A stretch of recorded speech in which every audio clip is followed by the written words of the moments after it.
qu'on peut retenir de ce sommet, c'est que 26 pays, effectivement, font partie de cette coalition, que les Ukrainiens sont repartis, on va dire, avec les garanties, enfin ce qu'on appelle les fameuses garanties de sécurité.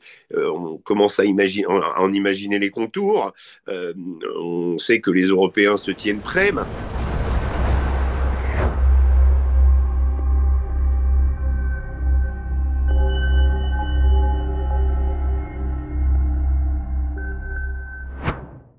Bonjour à tous et bienvenue dans une nouvelle émission d'actualité. Alors ce jeudi 4 septembre, la coalition des volontaires s'est réunie à Paris pour négocier de nouvelles conditions de sécurité pour l'Ukraine. Et pour parler de cela, aujourd'hui je reçois Régis Le Sommier. Bonjour Régis. Bonjour Joséphine. Et pour commencer, est-ce que vous pouvez nous expliquer ce qu'est cette coalition ? Cette coalition, elle remonte au 2 mars dernier. Vous savez, il y avait eu un sommet à Londres, consécutivement à l'accueil plutôt tumultueux qui avait été fait à Volodymyr Zelensky par Donald Trump le 28 février, où le leader ukrainien avait été véritablement humilié par Donald Trump et J.D. Vance à l'époque. Et les Européens ont décidé de prendre les choses en main et de venir aider Zelensky et l'Ukraine.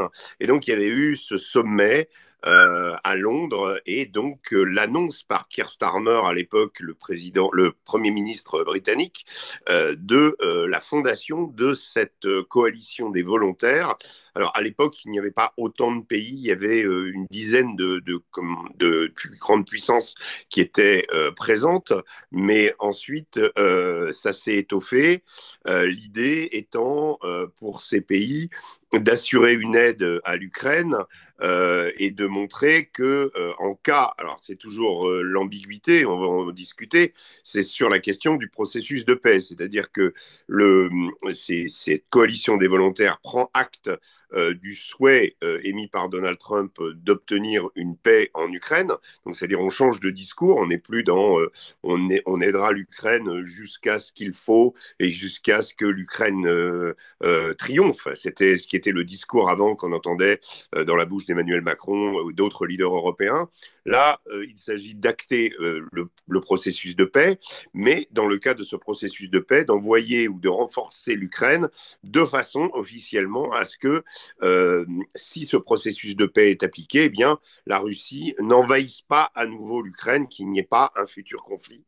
Alors, les modalités, on va en discuter, on va voir un petit peu si elles sont applicables ou pas. Mais en tout cas, voilà ce qu'est cette coalition. Donc, ça va bien au-delà de l'Union européenne, puisque c'est une question qu'on se pose, puisqu'il y a beaucoup de pays européens dans cette coalition. Il faut savoir qu'il y a également le Canada, l'Australie, la Turquie également était présente. Ce qui est toujours intéressant avec la Turquie, c'est qu'elle est à la fois présente au sommet de l'OCS avec la Chine, l'Inde et la Russie, mais elle est aussi présente dans la coalition des volontaires. Donc elle est un petit peu, et elle est évidemment membre de l'OTAN, c'est un peu un pays pivot qui a ses entrées partout, on dira. Mais voilà, donc la coalition, voilà ce qu'est la coalition des volontaires et voilà quels sont globalement ses principes. Alors, autre question, on sait justement que hier, ils ont fait une visioconférence avec le président Donald Trump qui a commencé à 14h30. Mais qu'est-ce qu'ils lui ont demandé ? Alors, en fait, c'est surtout ce qu'on sait, c'est surtout ce que Donald Trump leur a demandé. Euh, je pense que Donald Trump était un petit peu échauffé par le discours, pas le discours, mais la parade militaire offerte par la Chine à Pékin sur la place Tiananmen, qui a permis d'ailleurs de montrer une dizaine d'armements encore inconnus au monde occidental et aux agences de renseignement, et montrer que la Chine avait fait une véritable démonstration de force, une manière de dire aux États-Unis, si vous voulez nous chercher sur Taïwan ou si vous voulez un affrontement, sachez que aujourd'hui on s'est armé. Je donne juste un exemple, c'est que la Chine, tous les 4 ans, produit et met à la mer l'équivalent de la marine française. Donc, ça donne une idée de la progression en armement de la Chine. Et là, ce qu'on a vu, c'est des choses absolument incroyables dans toutes les dimensions, de l'aérien, le missile balistique, les drones, comment, vous savez, les nouveaux armements de véhicules qui sont pilotés à distance et qui ne sont plus manœuvrés par des hommes, enfin des choses absolument incroyables que les Chinois avaient dans leur besace et nous ont montré à l'image du monde. Donc Donald Trump, sans doute fort mécontent de cette démonstration de force, a expliqué aux Européens qu'il fallait qu'ils fassent pression, une pression économique sur la Chine pour que la Chine, toujours la vieille obsession américaine de détacher la Chine de la Russie, mais on a vu que pour le moment, il y avait bien peu de résultats dans ce domaine et que la Russie était fermement ancrée à son voisin chinois. Et donc là, il a demandé de faire une pression économique, ce que les Européens peuvent faire, mais bon, après, qu'est-ce qui va se passer? À mon avis, pas grand-chose, mais c'est ce qu'il leur a demandé. Et il a demandé aussi aux Européens d'arrêter d'acheter du pétrole russe, et il visait en particulier la Slovaquie et la Hongrie, qui continuent à acheter du pétrole russe et qui ont des relations différentes, on va dire, du reste du bloc européen avec la Russie. Et donc, Donald Trump a demandé aux Européens d'arrêter d'acheter du pétrole russe. Et on sait aussi que Donald Trump a placé des sanctions contre l'Inde pour justement la punir de continuer à écouler ce fameux pétrole russe. Donc là, il y a véritable. On continue avec Donald Trump à essayer de faire cette pression, mais on sait très bien que dans le même temps, Donald Trump est très satisfait des accords qu'il a pu mettre en place avec Poutine et en particulier d'accords économiques. Donc il y a quand même une ambiguïté américaine sur le comportement, c'est-à-dire qu'on vient en solidarité des Européens et en solidarité de cette coalition des volontaires, mais dans le même temps, on sait qu'il y a beaucoup de business qui est en train de se mettre en place avec la Russie et que les relations entre Donald Trump et Vladimir Poutine sont excellentes, même si Donald Trump menace régulièrement. Il pense toujours qu'il va pouvoir arriver à ses fins, c'est-à-dire une négociation et une paix en Ukraine, et qu'il est déterminé à peut-être éventuellement placer des nouvelles sanctions sur la Russie, mais lui-même a dit qu'il ne croyait pas à l'efficacité de ces sanctions. C'est ce que d'ailleurs démontrent ces 3 ans de guerre, puisque 18 paquets de sanctions plus tard, l'économie russe n'est toujours pas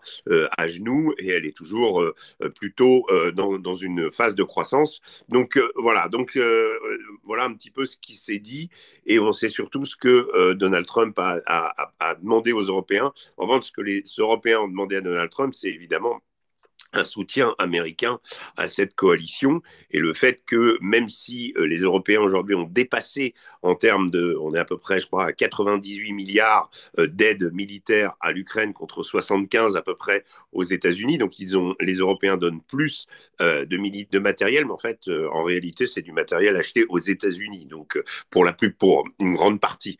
Donc en fait, les deux entités sont extrêmement liées et donc l'idée, c'était pour les Européens de montrer symboliquement à nouveau que les États-Unis étaient bien partie prenante dans cette histoire. Mais donc, autre question, est-ce que vous pensez que sans les États-Unis, cette coalition est quand même en mesure d'offrir des garanties de sécurité à l'Ukraine? Ça me paraît assez illusoire si les États-Unis se retirent complètement du conflit. C'est-à-dire que les États-Unis ont des satellites, ont Starlink par exemple, ou des moyens finalement d'observation qu'ils offrent aux Ukrainiens depuis le début du conflit, que les Européens n'ont pas. Je parle en gros du partage du renseignement. Maintenant, sur l'armement, les Américains aussi ont encore une grosse partie, et s'ils se retirent, évidemment, ça affaiblira l'Ukraine. Et je ne crois pas que l'Europe actuellement soit en mesure non plus de fournir énormément de munitions ou d'armements à l'Ukraine, étant donné que beaucoup de choses ont déjà été fournies et que aujourd'hui, fournir plus à l'Ukraine, ça veut dire le faire au détriment de la sécurité des pays respectifs, c'est-à-dire que on se retrouve avec, on n'a plus de canons, on n'a plus d'avions, bref, on est quand même dans une phase où la réduction des budgets qui a eu lieu pendant 40 ans en France, des budgets militaires, eh bien commence sérieusement quand on est face au réel à se faire sentir, c'est-à-dire qu'on n'a pas les moyens d'aider l'Ukraine. On peut continuer, mais certainement plus à l'heure où on parle pour aider l'Ukraine à gagner cette guerre. On ne peut qu'accompagner un processus de négociation qui, encore une fois, n'a toujours pas démarré. Et c'est là que se pose le problème avec cette coalition des volontaires, parce que Emmanuel Macron et également Keir Starmer, mais surtout Emmanuel Macron, insistent sur le déploiement de troupes en Ukraine, alors en expliquant que ce ne seront pas des troupes qui seront déployées sur le front, ce seront des troupes qui seront là pour dans le cadre de ce qu'il appelle une réassurance, c'est-à-dire il veut à la fois muscler l'armée ukrainienne, c'est-à-dire donc continuer finalement à financer son armement, ce qui pour les Russes pose déjà problème, mais le problème principal, c'est l'envoi de troupes. Emmanuel Macron semble persuadé qu'il va pouvoir envoyer des troupes en Ukraine, alors que précisément à l'ouverture des négociations, euh, c'est un casus belli pour les Russes. Et Vladimir Poutine a répondu hier à cette proposition en expliquant qu'il n'était hors de question qu'il y ait des troupes quelconques étrangères en Ukraine dans le cadre d'une négociation qui aboutirait à la paix. Donc, si vous voulez, on veut aider l'Ukraine, on dit on va vous aider jusqu'à déployer des troupes, en sachant très bien que cet argument n'est pas recevable par la partie adverse. C'est un peu comme si on voulait faire plaisir à Donald Trump en disant regardez, on prend en main notre armement, on prend en main ce que demandent les Américains, on prend en main la guerre en Ukraine, mais avec des arguments qui font qu'on ne peut pas rentrer en négociation. Donc on veut faire plaisir à Donald Trump, mais on ne veut pas aller, finalement, on n'est pas prêt à rentrer dans cette négociation. Et symétriquement, du côté russe, c'est un peu la même chose, c'est-à-dire qu'on reste sur des positions où la guerre continue, où on continue à frapper l'Ukraine avec des 500, 600 drones par nuit sur des installations militaires, notamment de production, etc., mais qui causent des morts. Et donc, évidemment, Donald Trump voit qu'il n'a aucune prise qui permette finalement d'arrêter la guerre. Et dans le même temps, on lui propose du business, d'ouvrir des champs pétroliers gigantesques en Arctique. On autorise déjà Vladimir Poutine a signé un décret, on en a déjà parlé, autorisant les entreprises étrangères à revenir sur certains gisements, notamment ceux de Sakhaline 1 qui se trouve à l'est de la Russie. Et l'autre grand aspect, c'est l'énorme poche de gaz découverte dans l'Arctique, auquel les Américains pourraient participer, avoir des parts évidemment, et surtout donner du matériel pour transformer le gaz naturel en gaz liquide. Et ça fait partie des deals de business monstrueux que les Russes agitent sous le nez de Trump, en sachant que c'est un argument qui le fait réagir. Dès qu'on parle business, Trump, il est content. Et donc, chacun finalement n'est pas prêt à rentrer dans la négociation, mais veut quand même s'attirer les bonnes faveurs de Trump.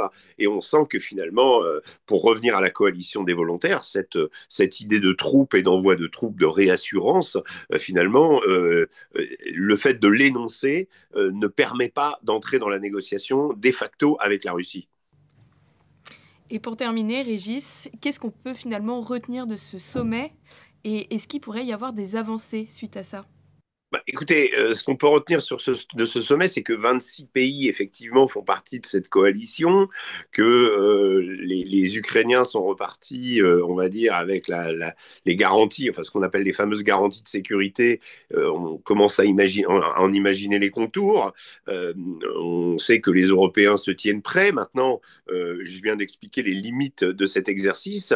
Et le problème de ces sommets à la répétition, où on se montre à l'Élysée, on l'a vu hier, de Volodymyr Zelensky tout sourire avec Emmanuel Macron. Alors, au-delà de faire des photos et au-delà de finalement prononcer des mots qui sont pour le moment assez irréalistes, même si le soutien est là, même si le désir d'aider est là, pour le moment, on sent bien que toute cette architecture proposée ne semble pas être en mesure d'être appliquée. Et ce qui est assez terrible, c'est que l'Europe se paye de mots, et la France en particulier avec son président qui prend des airs martiaux devant